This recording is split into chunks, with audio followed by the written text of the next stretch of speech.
은퇴 후 고독은 왜 개인의 문제가 되었나? 자식 돈 노후의 구조적 함정. 퇴직 날짜가 정해지면 이상하게도 주변 사람들은 한결같이 말한다. 이제 좀 쉬겠네. 그동안 고생했으니까 여행도 다니고 자식도 다 키워놨으니 인생 편해질 거야. 그 말을 들을 때 고개를 끄덕이면서도 마음 한쪽에서는 묘한 불안이 올라온다. 정말 그럴까? 회사라는 이름표를 내려놓는 순간 나는 누구로 살아가게 될까? 아침에 눈을 떴을 때 갈 곳이 없다는 감각을 과연 감당할 수 있을까? 막상 은퇴를 앞두거나 은퇴 직후에 있는 사람들을 만나보면 이 불안은 괜한 걱정이 아니다. 은퇴 후 삶에서 가장 많이 등장하는 감정은 자유보다 고독이다. 그런데 이 고독은 이상하게도 개인의 성격 문제, 적응력 부족, 혹은 준비를 못한 사람의 책임으로 취급된다. 취미가 없어서 그래, 마음가짐이 문제야, 성격이 너무 내성적이잖아, 같은 말들이 쉽게 따라붙는다. 하지만 정말 은퇴 후 고독은 개인의 문제일까? 조금만 들여다보면 이건 개인이 어쩔 수 없이 빠져들게 되는 구조적 함정에 가깝다. 1. 회사가 대신 살아준 인생. 한국 사회에서 중장년 세대의 삶은 대부분 회사 중심으로 설계돼 왔다. 평일의 일정, 인간관계, 자존감, 심지어 자기소개까지도 회사가 대신 만들어줬다. 어디 다니세요? 라는 질문 하나로 정체성이 정리되던 시대였다. 문제는 은퇴와 동시에 이 모든 게 한꺼번에 사라진다는 점이다. 회사는 단순히 돈을 주는 곳이 아니었다. 매일 나를 필요로 하는 공간이었고, 나의 역할이 명확한 무대였다. 그런데 은퇴 이후에는 그 역할이 없다. 아무도 나를 기다리지 않고 연락도 줄어든다. 이때 느끼는 공허함은 개인의 멘탈이 약해서 생기는 게 아니다. 사회가 개인에게 제공하던 구조가 갑자기 사라졌기 때문에 생기는 자연스러운 결과다. 사례. 60대 초반에 은퇴한 A씨는 퇴직 후 처음 한 달은 정말 좋았다고 한다. 늦잠도 자고 낮에 TV도 보고 하고 싶었던 책도 읽었다. 그런데 2달째부터는 하루가 너무 길어졌다. 회사 동료들과의 연락은 점점 줄었고 아내는 여전히 자기 일정이 있었다. A씨는 말한다. 아무것도 안 하는 게 이렇게 힘든 줄 몰랐어요. 내가 쓸모없는 사람이 된 느낌이 들더라고요. 이건 A씨 개인의 문제라기보다 역할 없는 인간을 받아들이지 못하는 사회 구조의 문제다. 2. 자식이라는 안전장치의 붕괴. 많은 부모 세대는 은퇴 이후를 생각할 때 무의식적으로 자식을 떠올린다. 나중에 자식들이 있잖아 라는 말은 노후의 외로움을 덜어주는 주문처럼 쓰여왔다. 하지만 현실은 다르다. 지금의 자식 세대는 생존 자체가 벅차다. 주거, 일자리, 결혼, 출산 어느 것 하나 쉬운 게 없다. 부모를 정서적으로 돌볼 여유도 물리적으로 자주 찾아갈 시간도 부족하다. 그럼에도 불구하고 부모 세대는 여전히 자식에게 기대를 걸고 그 기대가 어긋날수록 더 깊은 고독을 느낀다. 사례. B씨는 자식 키우는 재미로 살았다고 말하던 사람이다. 은퇴 후에도 자식들과 자주 만나게 될 줄 알았다. 하지만 현실은 달랐다. 자식들은 바쁘고 연락은 뜸해졌다. 서운함이 쌓이자 괜히 잔소리가 늘었고 관계는 더 멀어졌다. B씨는 뒤늦게 깨달았다고 한다. 자식이 내 노후를 책임져 줄 거라는 생각 자체가 애들한테도 나한테도 짐이었어요. 자식에게 노후의 의미를 걸어두는 구조 자체가 이미 깨지고 있는데 그 책임은 여전히 개인에게 전가되고 있다. 3. 돈만 준비하면 괜찮을 거라는 착각. 은퇴 준비 이야기에서 빠지지 않는 게 바로 돈이다. 연금, 부동산, 저축, 투자. 물론 돈은 중요하다. 하지만 돈만 있으면 고독이 해결될 거라는 생각은 위험하다. 돈은 시간을 사줄 수는 있지만 관계와 의미까지 자동으로 채워주지는 않는다. 사례. C씨는 은퇴 전에 이미 경제적 준비를 끝낸 사람이다. 주변에서는 부러워했다. 하지만 은퇴 후 몇 년이 지나자 C씨는 심각한 우울감을 겪었다. 돈은 충분했지만 함께 시간을 보낼 사람이 없었다. 취미 모임에 나가도 어색했고 자신을 소개할 말이 없었다. 돈은 있는데 내가 어디에도 속하지 않은 느낌이 들었어요. 이처럼 은퇴 후 고독은 경제력에 많고 적응과도 별개로 발생한다. 4. 고독이 개인의 책임이 되어버린 사회. 문제는 이 모든 상황에서 사회가 말하는 해결책이다. 취미를 가져라, 마음을 긍정적으로 먹어라, 적극적으로 사람을 만나야지. 물론 틀린 말은 아니다. 하지만 이 말들은 고독의 원인을 개인의 태도나 노력 부족으로 돌린다. 정작 필요한 건 은퇴 이후에도 인간이 역할과 관계를 유지할 수 있는 사회적 구조다. 나이와 상관없이 참여할 수 있는 일, 느슨하지만 지속적인 관계망, 성과 중심이 아닌 존재 중심의 공동체. 이런 기반 없이 개인에게만 적응을 요구하는 건 너무 가혹하다.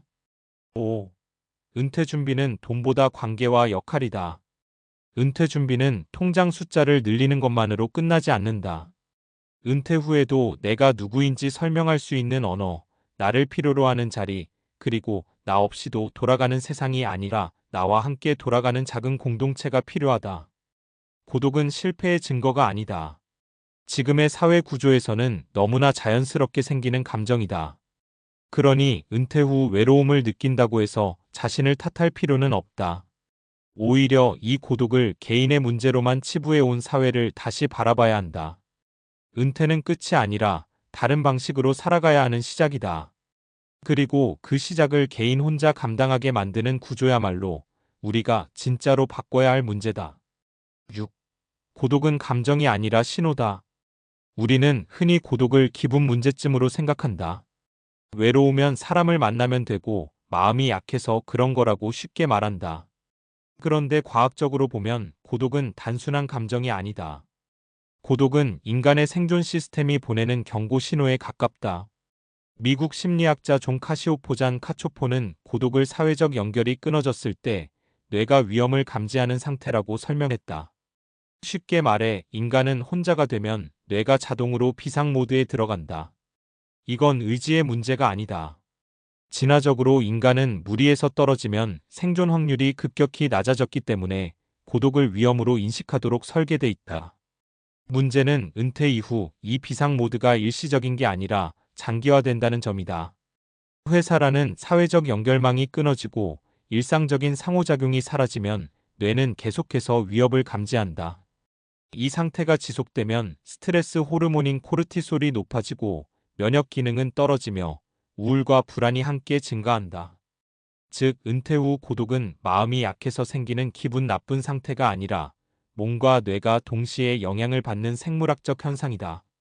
그런데 이걸 개인의 마음가짐으로 버텨보라고 하는 건 감기에 걸린 사람에게 의지로 열 내려라라고 말하는 것과 다르지 않다. 7. 일은 돈보다 사회적 좌표를 제공한다. 은퇴가 이렇게 큰 충격이 되는 이유는 일이 단순히 생계수단이 아니기 때문이다. 사회학적으로 보면 일은 개인에게 세 가지를 동시에 제공한다. 시간의 구조, 사회적 인정, 그리고 관계의 기본 단위다. 매일 출근하는 시간, 회의, 점심시간, 퇴근. 이 반복되는 리듬은 뇌에 안정감을 준다. 그런데 은퇴와 함께 이 구조가 사라지면 하루가 무한히 늘어진다. 시간이 많아진 게 아니라 시간의 기준점이 사라진다. 그래서 은퇴자들이 하루가 너무 길다고 말하는 거다. 또 하나는 인정이다. 회사에 있을 때는 잘하든 못하든 최소한 역할이 있었다. 그 역할은 당신이 필요하다는 사회적 메시지였다.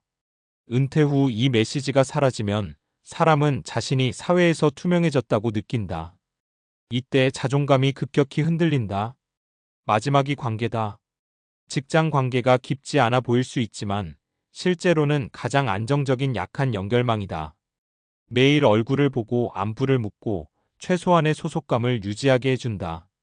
은퇴 후 이 약한 연결망이 한꺼번에 사라지면 강한 관계 몇 개만 남게 되는데 그마저도 부담이 되기 쉽다. 그래서 은퇴 후 필요한 건 놀거리가 아니라 대체 가능한 사회적 좌표다. 내가 어느 시간에 어떤 이유로 누구와 연결되는지를 설명해 줄 구조 말이다. 8. 개인에게만 맡겨진 성공적 노화의 함정. 요즘 자주 쓰이는 말이 있다. 바로 성공적 노화다. 건강관리 잘하고 취미생활 즐기고 긍정적으로 살면 노후도 성공할 수 있다는 메시지다. 언뜻 보면 맞는 말 같지만 여기엔 함정이 있다. 이 개념은 실패한 노화를 개인 책임으로 만든다. 외로운 노인은 준비를 안 한 사람, 자기 관리에 실패한 사람, 성격이 유연하지 못한 사람으로 분류된다. 하지만 사회적 자원이 불균등하게 분배된 상태에서 개인에게만 성공을 요구하는 건 공정하지 않다. 노년학 연구를 보면 은퇴 후 삶의 만족도를 가장 잘 예측하는 요소는 의외로 성격이나 취미가 아니다. 사회적 참여의 지속성이다. 그리고 이 참여는 개인 의지만으로 유지하기 어렵다. 접근 가능한 공간, 나이에 대한 차별 없는 기회, 지속 가능한 활동이 있어야 가능하다. 그런데 우리는 이런 조건을 충분히 제공하지 않은 채 알아서 잘 늙으라고 말한다. 고독이 개인의 문제가 되는 순간이다. 9. 그래서 은퇴 준비는 다시 정의돼야 한다. 이제 은퇴 준비를 다시 정의해야 한다. 은퇴 준비는 언제까지 얼마를 모을 것인가의 문제가 아니라 은퇴 후에도 내가 사회 안에 머물 수 있는가의 문제다. 구체적으로 말하면 세 가지다. 첫째, 돈을 벌지 않아도 역할이 있는가. 둘째, 정기적으로 만나는 사람이 있는가. 셋째, 나의 시간이 사회와 연결되는 통로가 있는가. 이 중 하나라도 없다면 고독은 거의 필연적으로 찾아온다. 그리고 이건 개인의 준비 부족이 아니라 우리가 노후를 설계해 온 방식의 한계다. 10. 고독을 개인의 실패로 보지 않는 것부터 시작해야 한다. 은퇴 후 고독은 숨길 일이 아니다. 부끄러워할 감정도 아니다. 오히려 지금의 사회 구조에서는 너무 정상적인 반응이다. 중요한 건 이 고독을 개인의 실패로 낙인 찍지 않는 것이다. 고독을 느낀다는 건 아직 관계를 원하고 사회와 연결되고 싶다는 신호다. 문제는 그 신호를 받아줄 구조가 없다는 데 있다. 그러니 해결책 역시 개인에게만 있지 않다.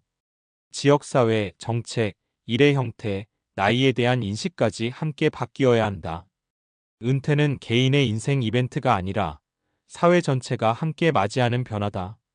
그걸 개인에게만 떠넘기는 순간 고독은 더 깊어질 수밖에 없다.